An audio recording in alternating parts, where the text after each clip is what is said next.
Hey folks, welcome back to the DroneOn Show. It's Mike. Today, we have another episode where I was on the road at the drone convention and I sat down with lots of different applicators at that show, just having casual conversations with them on how they got started and where they're at now. And so today is another one of those episodes where I'm on the road and having a conversation with another spray drone business. Let's get into it. Okay, we're still here at the End User Drone Spray Conference here in Alabama. And if you want to introduce yourself, who you are and where you're from, and then we'll get right into it. My name is Valery Yakovenko. I'm the founder of the companies named DroneUA and Futurology. I'm from Pennsylvania, and originally I'm from Ukraine. Ukraine. Yeah. Would you, so the Ukraine war happened, did you come here because of that, or were you coming to the United States either way? Of course, the result, my family fled the war to the United States of America, and we find it the safe haven here because of our relations with all the U.S. businesses we did have before the war. But right now I'm here as an investor because I came after to make our company global, and the United States actually is the perfect launch pad. Okay. Presence in the United States for any kind of the businesses is not only the possibility to touch this market, it is a possibility to go to much larger scale. With the possibility to move further and higher. Yeah. And the whole planet is actually the market, and the United States is capable to cover this. Okay. So you didn't necessarily come here because of the war. I mean, maybe push you here faster. It was one of the decision-making moments because I had an opportunity to do that, and we decided to invest, to open jobs in the United States and bring our experience. That's awesome. So if you could share with me, you've already shared a lot of information off the podcast, but the experience that you have in Ukraine is just mind-blowing. Like, once you guys hear how much experience that he has, is just incredible. So let's start with how many drone teams. Did you guys run drone teams, or did you outfit people in Ukraine to run their own drones? So basically it is about creating the whole ecosystem. So part of our service providers is our clients, whom we provide equipment and train them how to work with this equipment. And another part of our business is creating our own service teams.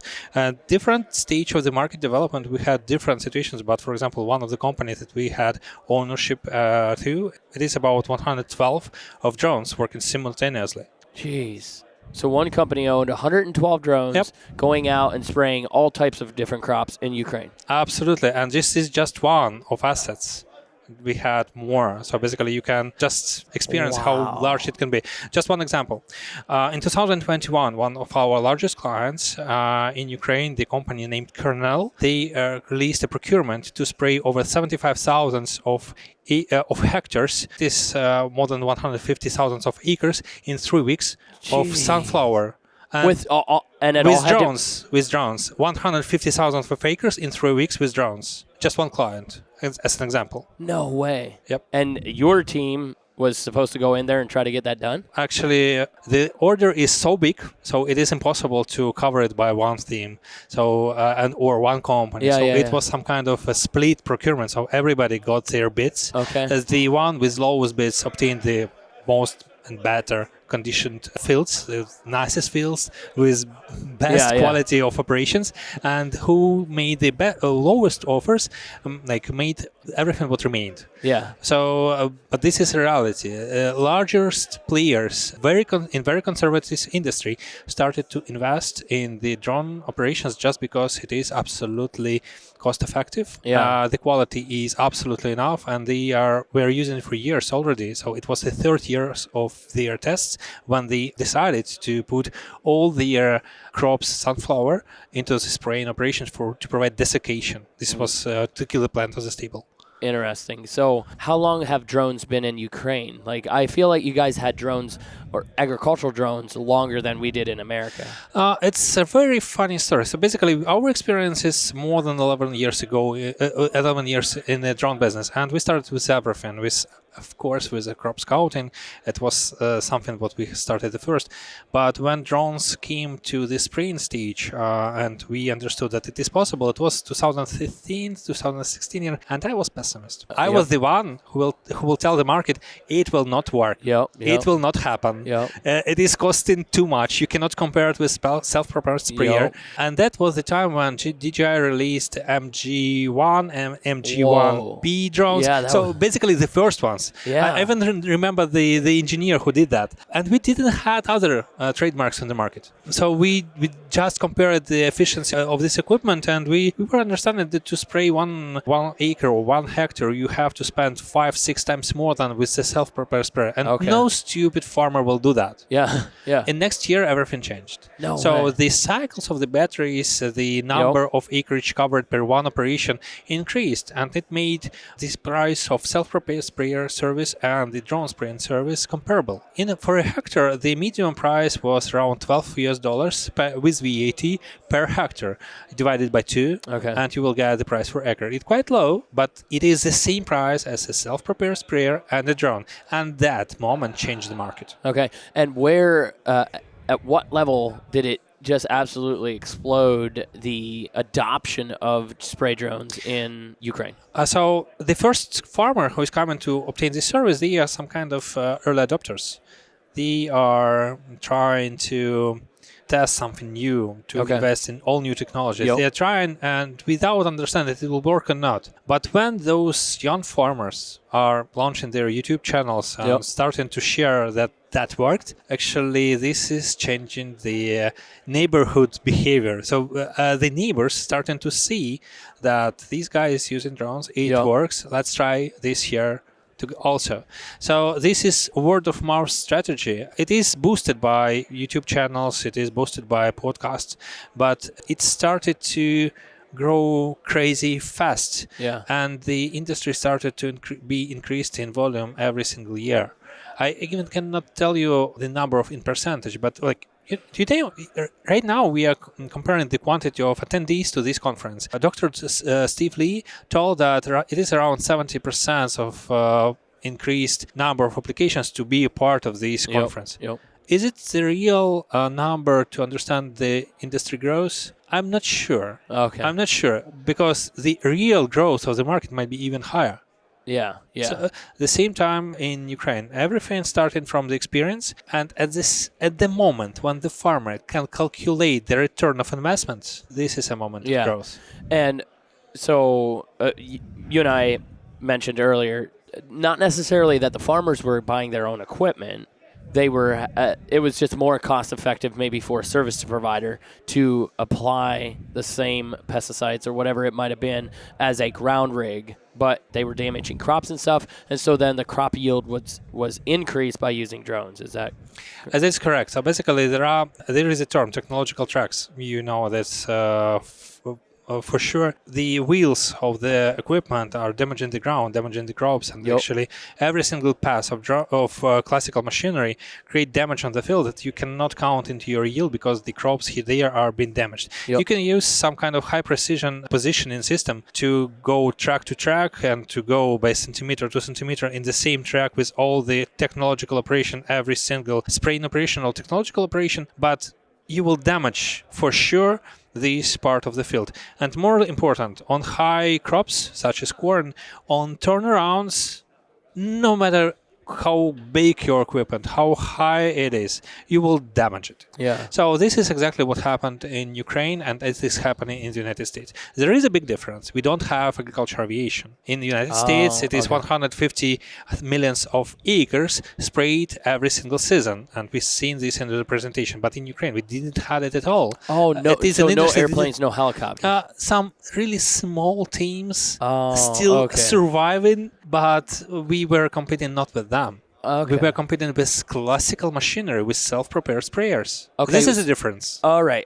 So that would be a little bit of a difference because currently we do have airplanes and helicopters here. But how do you feel personally if a drone can do the same application as an airplane? Basically, we ran those tests with the Ministry of Agriculture of Ukraine and with the Ministry of Ecology of Ukraine. And regarding the quality of spraying operations, drones are closer to backpack sprayer and not even to the classical machinery. I'm not talking about the planes at all. So basically, the shift of the pesticides that are being created by the drone, they are closer to the backpack sprayer. It is more precise tool than anything possible on the market if it has been used wisely. Okay.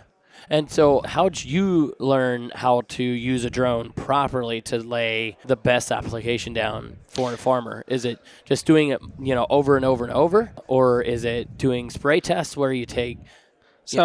We did it together with the farmer. In Ukraine, you have a responsible person for the drone applications and for any other application. It is actually the farmer, the owner of the field. He takes the risks, and when he has an opportunity to test something, he is open for the conversation. In the initial beginning of the market development, it was pretty hard to find the farmer who was risky enough to test this technology because we are not spraying overall 2 gallons per acre. We are spraying sometimes even 1 gallon per acre. And it is out of labeling. We are taking this risk, and the one responsible for this decision is a farmer and his agronomists. But to understand what is the best way to use the technology, it is about the collaboration with the farmer. He was using a part of his field to give to the drone teams to see how it works. If it works nice, and the same field is sprayed by the classical machinery. That's so crazy. You're talking about this because I just approached a farmer down the road from me that has fields, and I was like, can I just try some testing on your fields? And it's like, he has to trust me because it's a cash crop, right? If it doesn't work, then he's not going to have as much. So that's crazy. You guys have been doing that, and now I feel like I'm just starting to do it here because the market's just now starting to adopt it. It is true. This is the first year when we have seen the real growth of the market in the United States. It is because of the really easier, it is not easy so far, but it is much easier regulation that we do have. But in Ukraine, we didn't have any kind of regulation. We had the possibility to fly anything, spray anything, and the most important, the person responsible for that was the client, and it was his decision to do that or not. If he was believing in the technology and he was willing to try, he just did that. If it worked, he just continued to do the same stuff next year. One important fact, we had never experienced relations with client who denied to get drone services for the next season. Every single farmer. No way. It was that good. He wanted it back. I want to do it again. Wow. Yeah.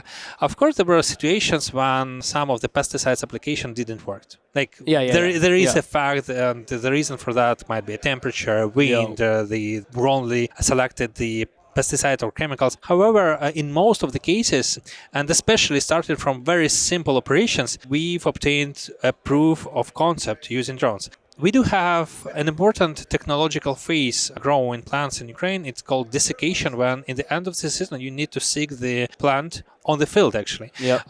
This way you are getting the lowest possible moisture of the collected yield, and when you are sending it to the elevator, you are not paying additional fees for the gas to seek it out. So you are getting the moisture exactly from the field with the normal condition, with the condition that you want to have. And these operations specifically was done using the drones, and was the first one to break the market. This is the service that was done at the end of August and the beginning of September. High peak season for all drone companies in Ukraine. And no matter how many companies you have in Ukraine, how many drones are operating that time, how many pilots are trained, when it is a season of desiccation, clients are standing in the line and phones are red. I believe the same stuff is happening in the United States right now, but probably the technological operation might be different. Yeah. Dude, that is crazy. So what was the biggest drone company there, or like DJI or XAG, or was it some brand we don't even know about? So basically, I personally started with DJI Agriculture, and I became one of the biggest dealers in Europe, distributors in Europe. That time, at certain moment, we have switched to XAG and became one of the biggest distributors in the world, competing with Brazil and other countries for the supply of drones and drone components. And later, everything changed since the war started, and right now the market is closed. But At the end of the war, XAG had around 52% of the market share in Ukraine. Wow. So approximately how many drones would have been in Ukraine spraying crop fields?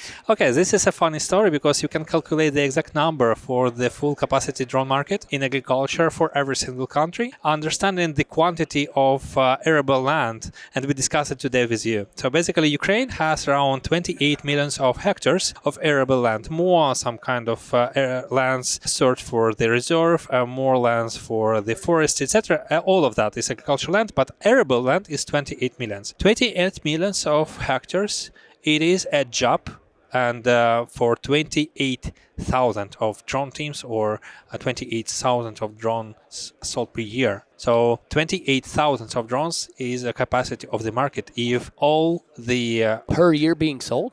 per year been sold. What? And the same quantity of pilots and the same quantity of supporting specialists, it is actually a workforce of the market. So basically, the volume of the market you can calculate exactly by the zone area volume. No way. Yeah. So 28,000 drones to be sold to 28,000 jobs or whatever every, right? Yeah, exactly. But this is the maximum capacity of the market. It is not what happened. Correct. What is going to happen. It is a prediction model because we have other numbers. We have other markets. We have Southeast Asia region where this formula is exactly working. Okay. When we are thinking about China, most of our clients were starting immediately to tell, oh my gosh, but the drones are there just because the fields are so small. The areas are so difficult to reach. There is no classical machinery and everything started to be picked up by hand, etc. The reality is that it is not. The China is a market is different. There are plants and different crops on the south. There are huge areas of cotton farming on the west. And in the medium, you will have the same picture of average agriculture business all over the world, just because of the size of the country. The same stuff with Southeast Asia. Many fields, many type of drone operations, but in general, you have large number of statistics. And this you can apply even for the United States. Wow. I'm just sitting here trying to figure out for how long could, say it was at its max, right? 28,000 drones needed to be sold every year. For how long do you think? Well, until since technology is evolving every single year, and in some cases of technology appearance, we see that drones might appear twice per year for technology shift is so fast. Iterations might exchange every single year. And we see it by the product model that we see on the market. Every single year there is some kind of a new drone, new kind of equipment with new technologies inside, etc. There is an issue. What to do with old drone fleets? Is it possible to use it for same drone operations and not to buy new equipment? There will be a moment of time when it will be smart to do that. However, we, inside our business, we calculate that you are investing in a drone maximum per 2 years. Okay. And if we are talking about the acreage, it is about 10,000 of acres per one drone to make capital investments return as investments. Oh, okay. So you're saying that that one drone would have to cover at least 10,000 acres to make sense of getting a new one? Yeah, and the old one you can put to trainings or for reserve equipment, and you name it. And the quantity of acres might be also different depending on your crops, type of operations, and the volume that you can do during the season by the team. Because if you are working in a cash crops, for example, blueberries or orchards, this volume might be not 5,000. It might be not 10,000. It might be just 1,000, just because that you earn so much per one cash crop. And if you are working with the equipment with the crops such as corn or soy, the number might be even bigger. Okay. So in Ukraine, how many new businesses, small businesses, entrepreneurs did you see start a drone spray service? Oh, it's a difficult story.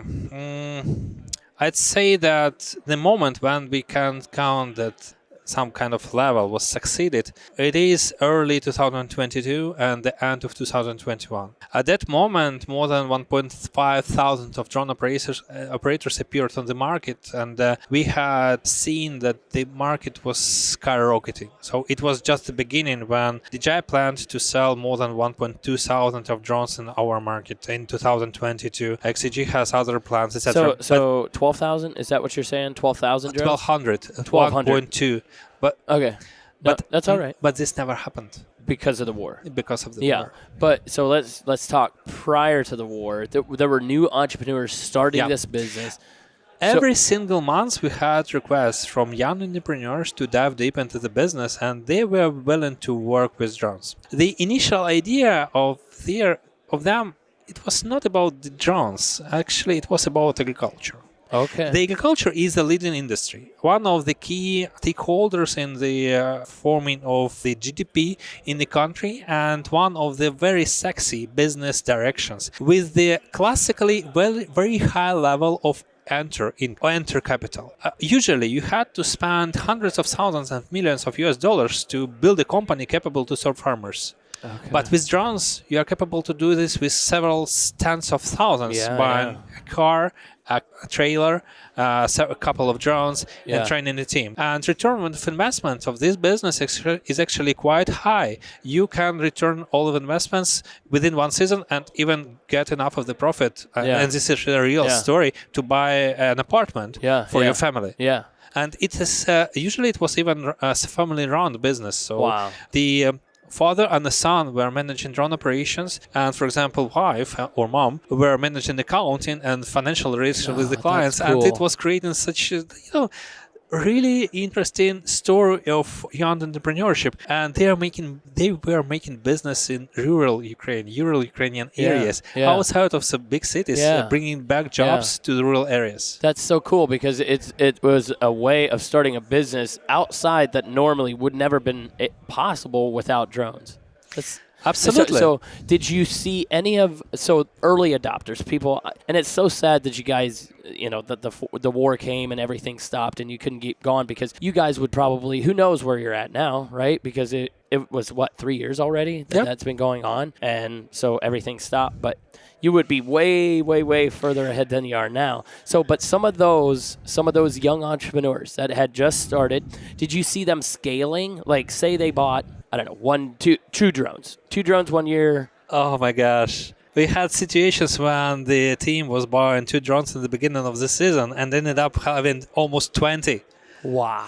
Just reinvesting all the capital that we were earning. It was about huge possibilities, especially for those who had a possibility to talk with young farmers. Yeah. Because it is about taking decision and taking risk on the farmer's side, and it is the possibility to find such person that is risky enough to invest in new technologies is a golden possibility. Yeah. Those who had this opportunity, they did their fortune. Yeah. So would you, seeing that in Ukraine, because I get a lot of young entrepreneurs or young people that want to start a new business and they're hesitant to do it here in America, what would you tell some of those young guys? So first of all, this is for a long time in advance, it will be a blue ocean. So basically, it is an opportunity not only for just young guys, even for existing drone companies that are exactly right now working in the drone industry, for example, in surveying or in energy business or providing some kind of mapping for mining operations. They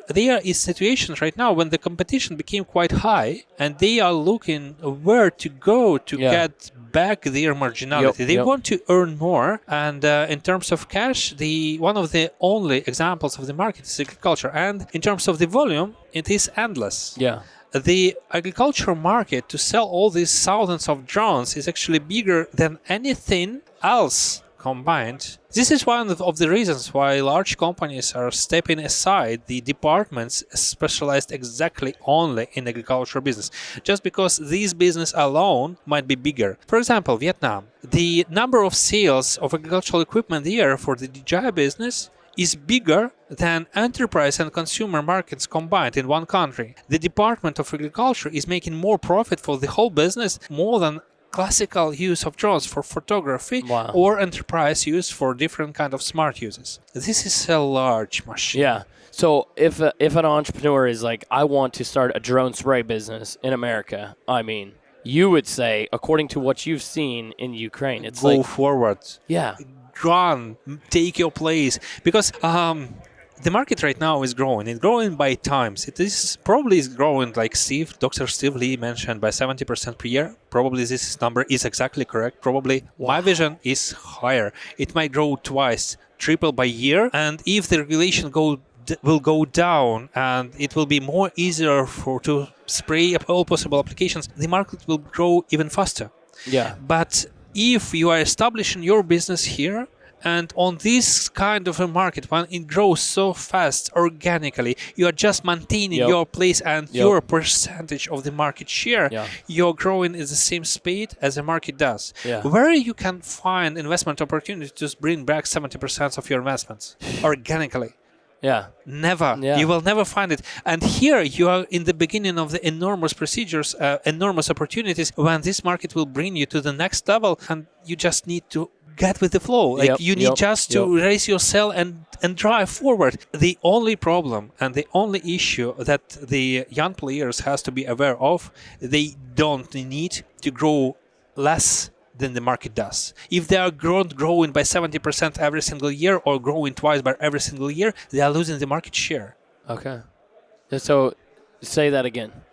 The target for the businesses might be ambitious. The companies that are right now entering the agriculture service business in the United States, they need to plan to double their volume of operations every single year. Or they'll lose some of the market. Or they are losing. So this vision, when somebody will get 20 or 30% of return of investment, of earn some money and be happy with that, might be illusionary that it is a success. It is really in need to understand the real potential of the market and work harder. We have 5 years in advance when the market will be still almost empty. It will be blue ocean stage.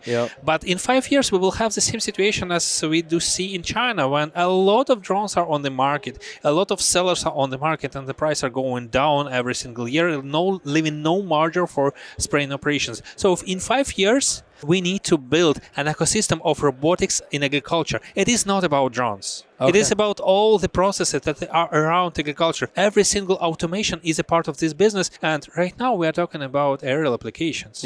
But the same team, same people, same talents, they are capable to apply robotics into agriculture business. We are talking right now about land robotics, machinery that is smaller by size and is automated. We are talking about possibilities to work with different kind of irrigational system or with some kind of IoT devices in the fields. We are talking about the future of agriculture, and it needs ecosystem. So what we do see right now in the fields, it is just the beginning of the even bigger industry of smart farming.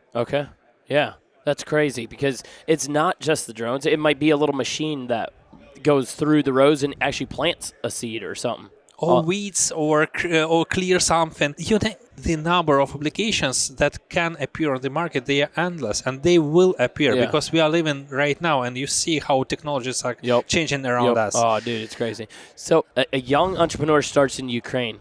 Say he comes to you, but he doesn't have the cash in the bank. Were banks loaning on equipment over there? So basically, this is one of the reasons how the market exploded. We made a really hard job delivering the message to the market, to the bankers. Because that's a challenge we're having right now. Is so people want to get loans, and I want to hear the story then, but I'm going to say it's like it's so new. But they don't know how to do the loan because they've never had it. So I'm curious to see how your banks dealt with it. It was like speaking with I'm not want to offend any bankers that we went into conversation, but it was really hard to deliver them the message that these are not toys, and this is actually farming equipment that can be a subject of the lease or of the loan. And we spent almost half a year showing them and explaining them and showing them statistics of the fail rates about this equipment, just to give them an understanding that it is possible, that it is an absolutely capable instrument to finance these kind of operations. And it was combined with the insurance policies. So in the United States, the situation is much better, because you already have an insurance market that is willing to invest in new technologies, and they are really proactive. But back in Eastern Europe, we did have challenges, and insurance markets didn't want to play in this field. They didn't want to invest into researches about insuring agriculture drones and bank cannot get a loan if the drone is not insured. So we had to work with two stakeholders simultaneously to create those opportunities, and we succeeded in that. We created several really strategical banks. One of them was National Bank and Ocean Bank. Another bank was called Agro-Prosperous Bank, and the miracle is that Agro-Prosperous Bank was actually one of the parts of the hugest agricultural holdings with hundreds of thousands of acres. So they understood why they need that. They have assets in their portfolio of the businesses that can share information inside, and we've got the green light. Wow. Wow. How long did that take you to? Half a year. Half a year we spent just to deliver the message to bankers that we need exactly that product with this rate. I am sorry, I'm bad with APR rate. And these can be structure of the loan, and we need additional assets to cover the possible responsibility, etc. So here in America, is that something that you would be talking to banks about, or not really? The ecosystem in the United States, the drone ecosystem in the United States, is quite mature already. So we've seen in the last 2 years how big it became. So the 2024 was the first year when the market of drone applications really opened the market. So I must admit that probably the stage of the market right now is similar to what we have left in Ukraine in 2021. But the ambitions of this market are much higher. And this leads to the situation that it's moving even faster. So right now we see that those talks about the banks, those talks about the insurance are already happening. And it is a matter of months. If somebody didn't take this decision, they will take it soon. And other case, we will see here a number of investment opportunities, different drone businesses that will help to provide enough of the cash to the industry to go further. I believe that some of drone manufacturers will be able to provide financing for their clients, even not involving the bank to finance client, but the actual equipment will. But to finance the manufacturer operations, and the equipment will be just leased. A lot of different models will appear here on the market in this year. So I got to bring up, you had said that you're hired by the UN, was it? Yeah, I'm one of the drone experts of the Food and Agriculture Organization of the United Nations. So that way, when people are listening to this, they know that like what you're talking about is not you're not just putting it out there. It's like you actually have to research and do this data for them because you're on a salary. Right? Yes, I'm paid for that, and the result that they asked me to deliver is internal instruction, how drone technologies can affect different markets in terms of horticultures, and what effect and what impact it could do for the yield amount, for the return of investments, and for the quality of crops. And actually quality is one of the questions that we need to specializedly point out. Quality. So you actually would say that quality is better using drones than something else? Okay, so here is the thing. We had an experience in 2022. We had an experience working for blueberry farm in northern part of Kiev, and it was really crazy situation. They needed a service to place fungicides on the field, otherwise they will be not able to continue the business. And this is one of the largest blueberry farms in Europe, organic one. So at that time we provided them service and helped to spray pesticide on more than 500 hectares. It is more than 1.2, I don't know, more than thousands of acres. And all blueberries. All blueberries. I don't think I've ever seen more than one blueberry bush. It is a lot. And again, organical, not just blueberry, but organical blueberry. And at that time, we used this case to showcase it to the Food and Agriculture Organization, the actual statistic, how it affects the business. Despite the fact that we saved a lot of number of floor places, it also helped us to acquire enough of analytical data to proceed with calculations what actually it brings to the farmer if he starts to use drones. So our outcomes that we shared with numerous conferences of the United Nations worldwide. It was done in Hungary, in Kazakhstan, and somewhere else, I don't remember. We share the information that applying drone operations in horticulture, in blueberries, and in, for example, berries business leads to increase of quality of lead, not just quantity, but quality of lead from 3 to 5%. And this is crazy.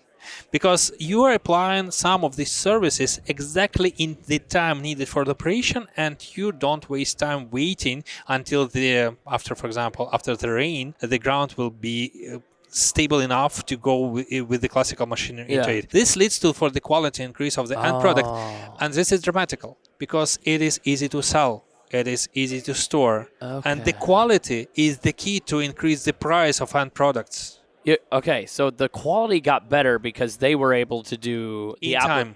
Yeah, that's crazy. I never thought of that. Is that something you've thought about, Landon? The quality?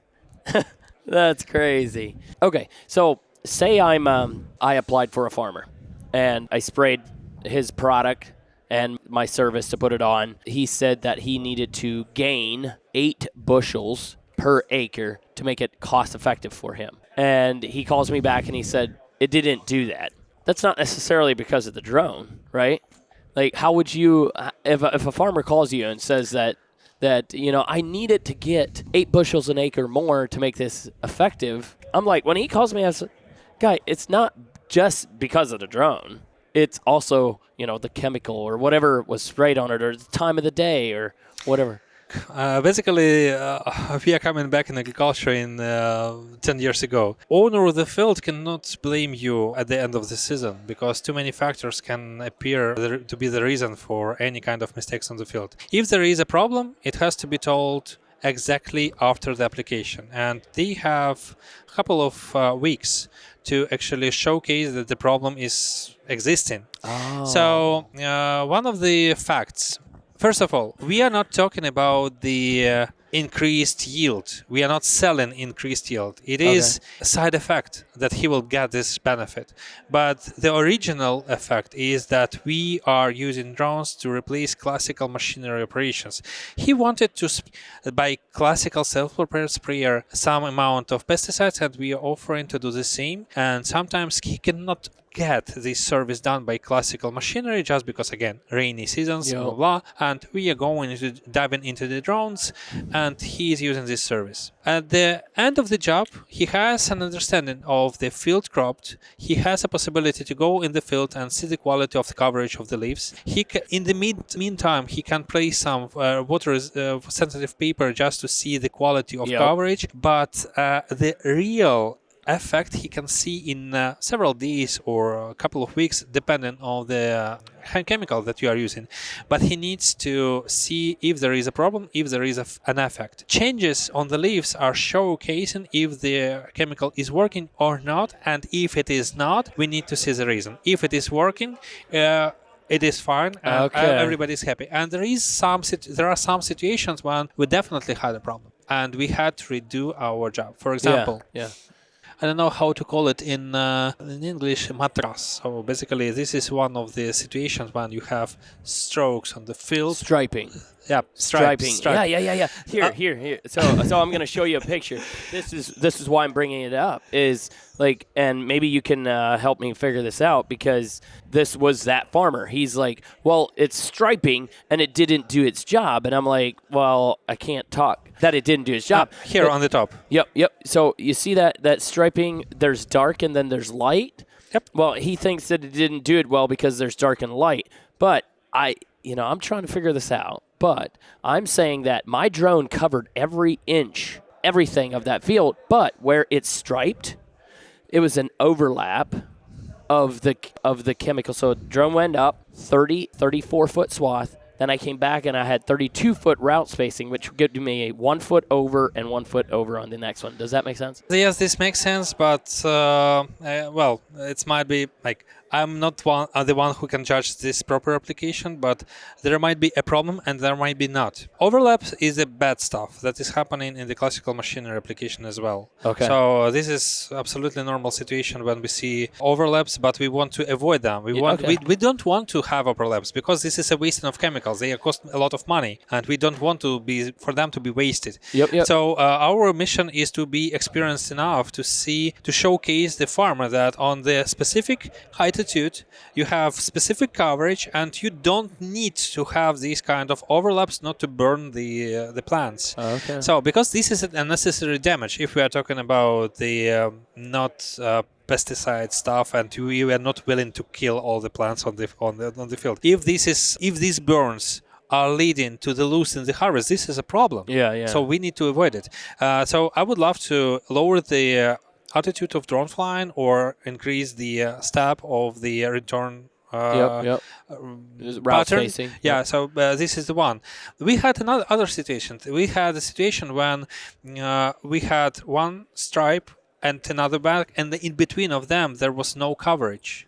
Oh. From one side, it was bad planning of the on the field, and another case that we had, and we again due to the number of operations, it was often existent situation is when you had these kind of spaces without the input, and it was done because of the weather conditions or some kind of these kind of problems. So basically, this is one of the reasons why you need to collect all the data on the beginning of operations about the wind speed, wind direction, position of the pilot, and what is actually happening during drone operation. You need to document everything, because after things happen like that, you need to prevent them to appear in the future. The client has to be happy. Yes. And you are responsible for that. So in every single situation, the result different. This picture was for fungicide only. So the corn that is light, if I understand it correctly, the corn that is a lighter color would not have died as fast as the color of the corn that is dark. And so it would appear to me that the lighter corn had more product applied to it than the darker corn. So it is a chemical burn then. So it needed to be happen that way. Well, so fungicide is a fungus that grows and then... No, it kills the fungus. Or kills the fungus. Yeah. So, but the chemical isn't burning the corn. If in large concentration, it might. And this is one of the cases. So it might appear also because of and this is especially practical with fungicides. Sometimes some chemicals, they need to be used with a large water volume. And fungicide is among this list. Not all of them, but some part of them. Okay. So you need to use higher water application for the spraying of these cases. It was an argue because, for us as well, because I'm the one who is giving the idea that we can actually spray with 1 gallon per acre.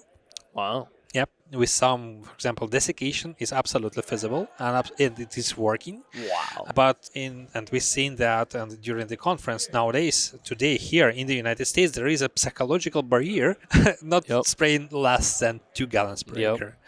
So, but even 2 gallons per acre 2 gallons per acre in this situation with fungicide might be too low volume. This is why we need an academia approach and approach of the manufacturers of the chemicals, for example, Bayer or BASF. They need to make perfect labeling for these specific fungicides, how to work with drones to prevent situations like that. Because in the field, we are just making job. Yeah. We are just making the task that was put in front of us. We cannot predict some such moments. Yeah. So the reason I brought this up is because it doesn't make sense to me. I sprayed more fields for that farmer same day, and none of that was on any of his other fields. Okay, but tell me, please, there might be a lot of reasons. I think it was like hills and maybe moisture. There was more moisture there. Probably other chemicals were on this field at the same time. Is this the same chemical? Yeah.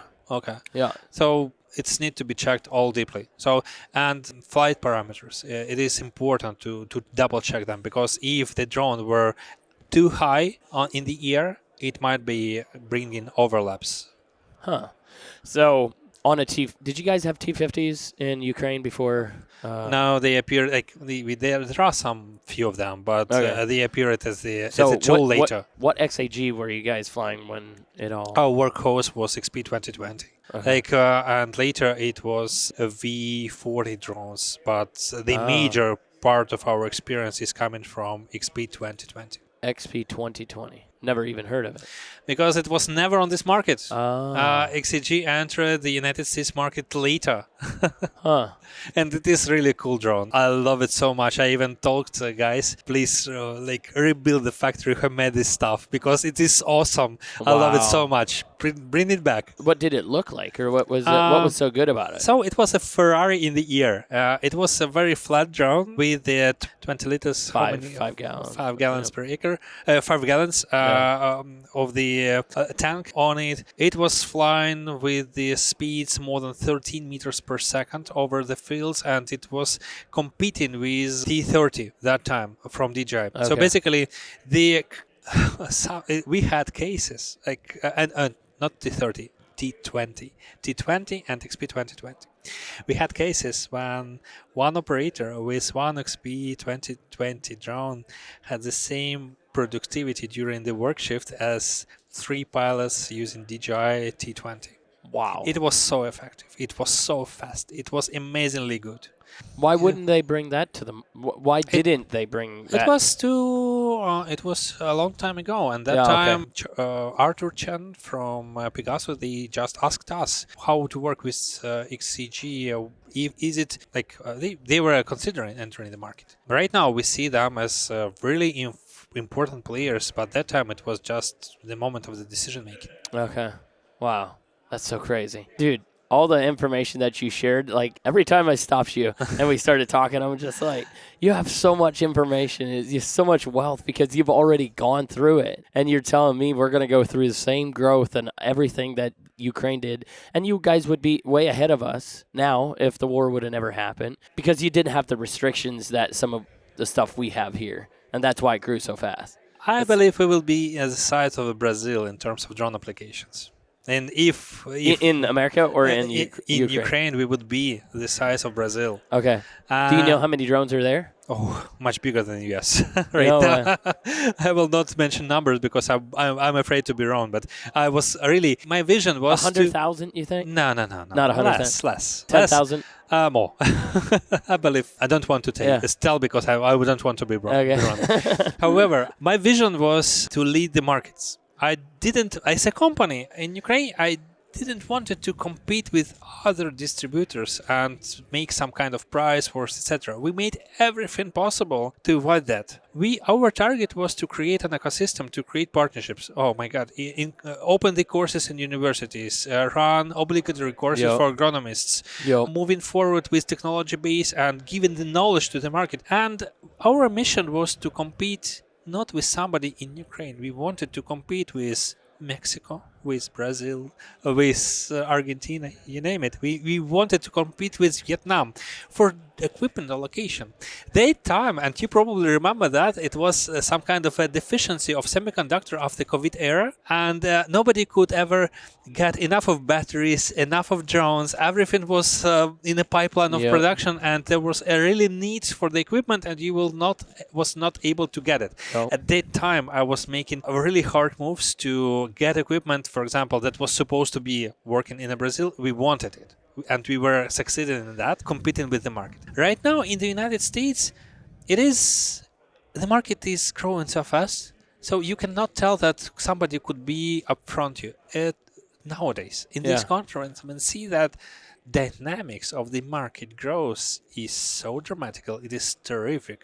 It will outrace all possible markets in a couple of years if the temp and the ambitions will be on the same level as we do see in every single service company that is represented here on this market. It is crazy what is going on here in the United States. It is absolutely limited possibilities and the volume of the market that doesn't exist anywhere else. Wow, that's so crazy. Why do you think Brazil is so far ahead, or they'd have more drones than we have right now? Well, it is difficult, but I believe that one of the reasons is the possibility to do some stuff with less regulation. Regulation is the key. The regulation isn't bad. We need to talk about that as well. Yeah. A regulation is the way to keep the market safe. You don't need to be in a rush if there is cost of life or health on the value. You don't need to be in a rush if there is a possibility to invest in some other markets to see how it will perform, and only when the concept is proven to bring it to the territory of the United States as a proven concept to scale it up later. It is a possibility to use the full force of Americans to grow the market when all the questions are answered. And right now we are on this stage. We know how the technology works. Yep. We predict how it will develop. We know at the moment service companies will start to buy more drones than the farmers, when the farmers will invest in their own fleets. And we know exactly a year when it will happen. We can predict how many people we need in the industry. We can predict how many technicians we need to prepare in universities. Okay, so that's why Steve Lee is helping, I think, is because we need college kids to start thinking about getting a degree in this, what we're doing. Because like pilots, there's guys, I can't say where they're at, but I'm getting them equipped. They have 250,000 acres, 250,000 acres of cotton that they want to spray because they'll save themselves $1.2 million every time they spray 100,000 acres. If they can do it with drones, but they need a bunch of them. And so they need pilot to fly these drones. Yeah, and this is absolutely new way of pilots. You cannot count on the kids that were flying wedding videos yesterday. They are not ready to work in agriculture business. Working in the agri business is a heavy duty stuff. You need to be ready to dig deep in the dirt. You need to get up in the air at 2 a.m. in the morning. You need to get to work done, and you don't have time for coffee breaks. Come on, it's work. It is heavy work. Yeah. It's heavy. Like, I don't believe everybody understands how important and how difficult agriculture is. But it is not about agriculture in the United States. It is about the industry itself. The nature of the agriculture industry is different. So we need new pilots. We need new generations of modern farmers to be ready to get back for hard work. It will be not with the classical machinery. It will be fancy with drones, but it is hard work. You got it. Yeah, I tell people that too. Like they think that it's just so easy. I went out and did 11,000 acres in 24 days. I did that, but it was hard. Yeah, so hard workers, we definitely need that. That's cool. Well, anything else you'd want to add into this thing? It's so much information. People are going to be like... Keep the industry rolling. This is an outstanding direction of work. This is an outstanding opportunity to place investments. If you are thinking about bringing your work, start to do something in agribusiness, this is a way. Invest in drones. Your time, energy, and money. Go there. Work. That's cool. Thank you so much. Pleasure. Appreciate it. That's